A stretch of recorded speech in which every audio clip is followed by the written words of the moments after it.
Avoir un ETF MSCI World en portefeuille, bonne idée ou arnaque? Arnaque probablement pas, ça se saurait, mais n'y a-t-il pas mieux à faire? Eh bien c'est ce qu'on va essayer de voir dans cette vidéo. L'objectif aujourd'hui va être de vous montrer les différents produits, discuter et donner un avis objectif à la fin avec des alternatives si nécessaire. Si cette introduction a retenu votre attention, mettez un petit like comme d'habitude, c'est parti!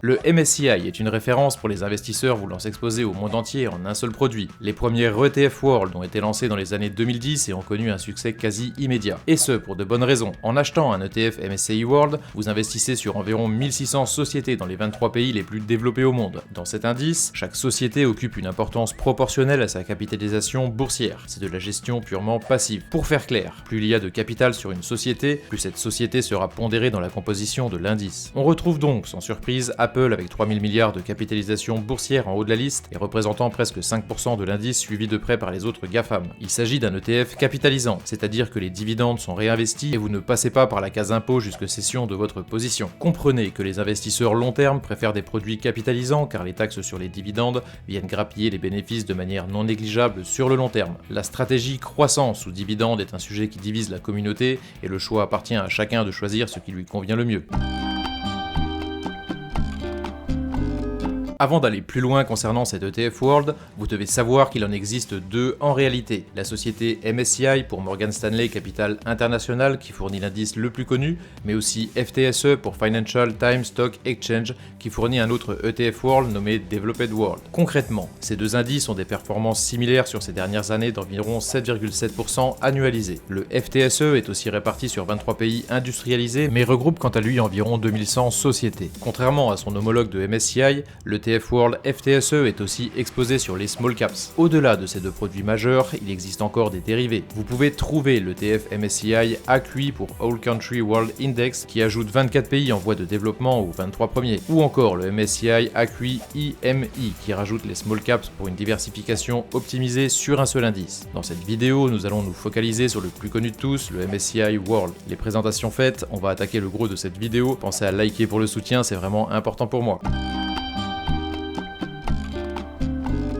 On va maintenant détailler les différents produits et on discutera à la fin. Pour commencer, concernant le PEA, vous n'en avez que deux, le EWLD de Lyxor et le CW8 de Amundi. Je vous épargne les rappels concernant cette enveloppe fiscale, on a fait des vidéos spécifiques là-dessus. Alors, qu'est-ce qui différencie ces deux produits? Premièrement, le prix, qui est plus élevé chez Amundi et pas à la portée de tous les DCA. Deuxièmement, l'encours, qui est quand même bien supérieur sur le produit le plus cher, et souvent ça va ensemble. Enfin, les frais respectivement de 0,38 et 0,45% qui sont relativement élevés, mais on y reviendra dans la conclusion. Concernant les trackers hors PEA, il en existe des dizaines et on peut vite s'y perdre. J'en ai sélectionné quelques-uns et on va les classer selon plusieurs critères pour une meilleure compréhension. On peut commencer avec les ETF ayant les plus gros encours, les mastodontes de cette catégorie World. On trouve deux produits iShares de BlackRock et un produit Xtrackers du fonds allemand DWS. Il s'agit d'anciens ETF de 2009, 2014 et 2011 avec des frais de 0,20% et des prix aux alentours de 75 €, mais surtout avec des encours absolument stratosphériques. 50 milliards pour le premier produit de Lyxor, 8860 et 7500 millions pour les deux autres. Ces ETF à frais très corrects sont clairement faits pour rester. Si je devais en choisir un, je prendrais le premier de BlackRock pour son encours et son ancienneté, et peut-être aussi un peu pour le prestige. Deuxième critère non négligeable,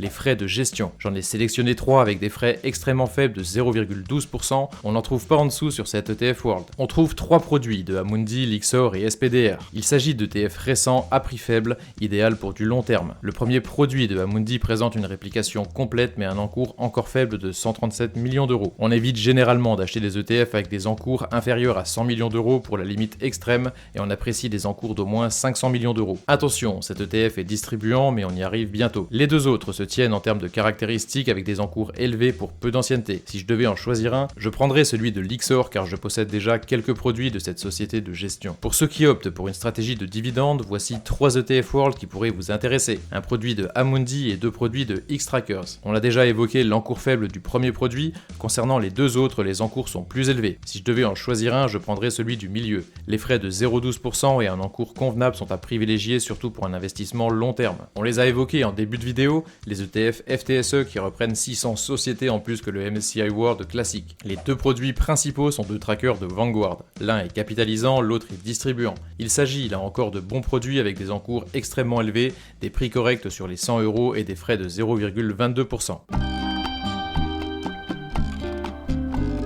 Tout investisseur cortiqué le sait, la diversification est un point capital à ne pas négliger. Naturellement, en ouvrant un compte titre ou un PEA, on recherche un socle solide pour construire par-dessus. Et le MSCI World est un bon client pour se constituer ce premier socle de par sa diversification à l'échelle mondiale. Ça, c'est le raisonnement logique quand on débute avec les ETF. En réalité, cet ETF monde industrialisé ne représente pas le monde entier mais bien les pays industrialisés, d'où son nom. Sans détour, voici quelques chiffres. En achetant un ETF World, vous êtes réparti à 70% aux États-Unis, 6% au Japon, 4% en Angleterre et 3% pour la France et le Canada. Les 14% restants sont répartis entre d'autres pays européens mais aussi Hong Kong, Singapour et la Suisse. Disons qu'on est un petit peu limite pour un ETF se voulant couvrir toute la planète. En d'autres termes, un ETF MSCI World couvre les USA à 70% et le reste des pays développés à 30%. Concernant la répartition sectorielle, pas de surpondération d'un secteur plus qu'un autre. On est même relativement bien équilibré concernant le risque par secteur. On trouve la technologie à 22%, suivi de la finance, la santé, les biens de consommation cyclique et l'industrie. Ces 5 secteurs représentent environ 70% de l'indice. Concernant les entreprises, on est essentiellement sur les mastodontes US. On retrouve Apple, Microsoft, Amazon, Nvidia ou encore Alphabet ou Tesla, la crème de la crème.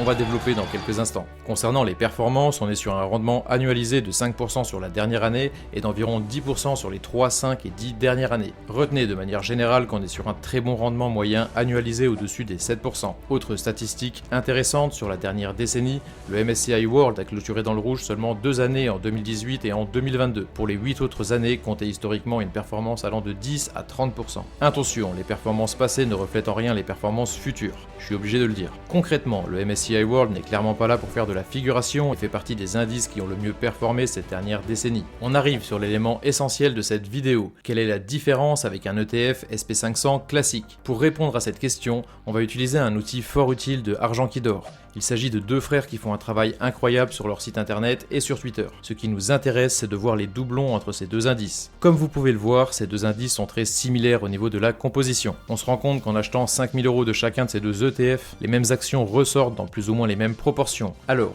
pourquoi on pose cette question? Eh bien, parce que le SP500 offre des frais inférieurs de manière générale et particulièrement si vous voulez être éligible au PEA. En effet, dans le cadre du PEA, vous ne pouvez descendre en dessous des 0,38% de frais pour le EWLD de Lixor. Tandis qu'un ETF SP500, celui de BNP par exemple, offre des frais de 0,15%. Pourquoi je vous embête avec une si petite différence? Eh bien simplement car cette différence peut peser gros dans la balance à moyen et long terme. Prenons ce simulateur de frais par exemple. On va régler un apport de 10 000 € et un investissement mensuel de 500 € pour ne pas abuser. On règle 3 produits avec des frais de 0,15, 0,20 et 0,38%. Avec un rendement annualisé de 7,5% sur 20 ans, vous avez un delta d'environ 10 000 € entre les deux extrêmes. Entre un ETF PEA BNP SP500 à 0,15% et le Lixor World classique à 0,38% de frais par exemple.